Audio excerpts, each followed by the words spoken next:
আমার আপনার বিশ্ব নবী আকা মুস্তাফা সাল্লাল্লাহু তাআলা আলাইহি ওয়াসাল্লাম যেন আপনার বিছানায় আপনার আরাম করতেছেন। ইতিমধ্যে হযরতে জিবরিল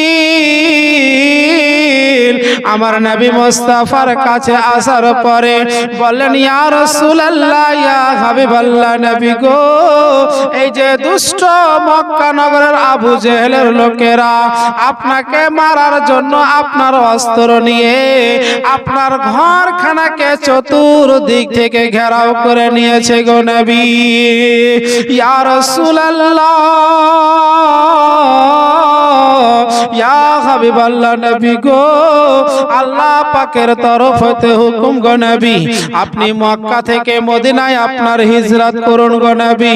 ইতিমধ্যে আমার দয়ার নবী মুস্তাফা সাল্লাল্লাহু তাআলা আলাইহি ওয়াসাল্লাম হযরতে মাওলা আলীকে ডেকে বলে, আলী রে,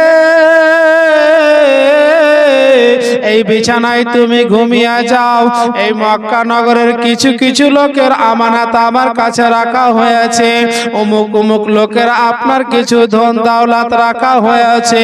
ও আলী রে, তাদেরকে দিয়েও তুমি মদিনায় চলে আসবে। এই বলার পরে এবার আমার আপনার দয়ার নবী মুস্তাফা আপনার সেখান থেকে আপনার বেরিয়ে আসবেন। আমার নবী বলছেন, ওরে জিবরিল,